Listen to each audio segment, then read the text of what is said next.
कहते हैं कि शमशान की राख कभी झूठ नहीं बोलती और उस राख से अगर कोई अपना हक मांगने लौट आए तो दुनिया की कोई भी शक्ति उसे रोक नहीं सकती। एक सीधा गोरी जिसकी एक गलती ने सालों की साधना को मिट्टी में मिला दिया, एक मासूम बच्ची की रूह जो इंसाफ चाहती है और एक किन्नर का खौफनाक शराब जिसने पूरे गांव को शमशान बना दिया। क्या आप तैयार हैं इस खौफनाक का सामना करने के लिए जिसे इतिहास के पन्नों से मिटा दिया गया था? आज ड्रावनी क्राइम्स पर हम पर्दा उठाएंगे किन्नर की उस अंतिम यात्रा से जिसके पीछे छिपी है खून और धोखे की ऐसी दास्तां जिसे सुनकर आपकी रूह कांप जाएगी। वीडियो को अंत तक जरूर देखना क्योंकि अंत में जो सच सामने आएगा वो आपकी सोच बदल देगा। काशी के पास एक गुमनाम शमशान में अघोरी रुद्र अपनी सबसे कठिन साधना में लीन था। उसके चारों तरफ राख की मोटी परत थी, मंत्रों की गूंज से हवा भारी हो रही थी, लेकिन अचानक मंत्रों के बीच एक अजीब सी खामोशी छा गई। रुद्र ने जैसे ही आंखें खोली उसने देखा कि चिता की आग ठंडी पड़ चुकी है और राख के बीच एक धुंधली आकृति उभर रही है। वो एक स्त्री की आत्मा थी जिसकी आंखों में गुस्सा नहीं बल्कि एक अजीब सा अधिकार था। रुद्र के गले की रुद्राक्ष माला अचानक टूटकर बिखर गई। उसे लगा जैसे किसी अदृश्य तलवार ने उसे सीने पर वार किया हो। अगली सुबह जब वो होश में आया तो उसका आश्रम तहस नहस हो चुका था। उसकी मूर्तियां खंडित हो चुकी थी और शास्त्रों के पन्ने हवा में उड़ रहे थे।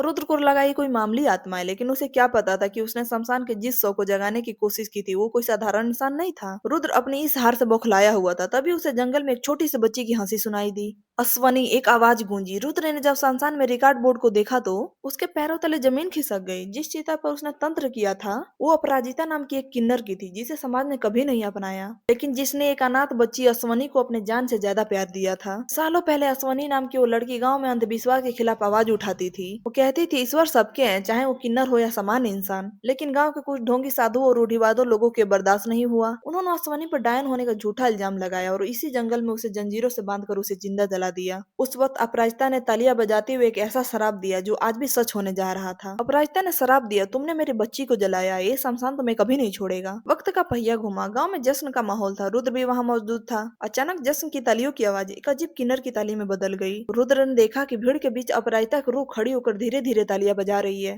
देखते ही देखते मंडप में सर्किट हुआ। एक जोरदार धमाके के साथ पूरा गांव आग की लपटों में घिर गया। रुद्र अपनी जान बचाकर शमशान की ओर भागा, लेकिन उसका सामना वहां साक्षात मौत से हुआ। अपराजिता की आत्मा ने उसे हवा में उठा लिया। रुद्र गिड़गिड़ाने लगा, मुझे माफ कर दो देवी, हमसे पाप हुआ। लेकिन अपराजिता की आंखों में दया नहीं थी। उसने वही जलती हुई लकड़ी रुद्र पर फेंक दी जिससे कभी अश्वनी को जलाया गया था। शमशान की वो आग रुद्र के शरीर को निगल गई और उसकी चीखें उसी जंगल में दफन हो गई जहाँ कभी बेकसूर अश्वनी की जान गई थी। कहते हैं कि मौत सबको बराबर कर देती है, लेकिन कर्मों का हिसाब जीते जी चुकाना पड़ता है। उस दिन के बाद से वो गाँव आज भी वीरान है और लोगों का मानना है कि अमावस्या की रात आज भी वहाँ तालियों की आवाज सुनाई देती है। क्या आपको भी लगता है कि रुद्र को उसके कर्मों की सजा मिली या गाँव वाले भी उतने ही गुनहगार थे? अपनी राय कमेंट्स में जरूर बताएं। आपको ये वीडियो अच्छी लगी तो वीडियो को लाइक करें, चैनल को सब्सक्राइब करें। मिलता है अगली वीडियो में, तब तक के लिए धन्यवाद।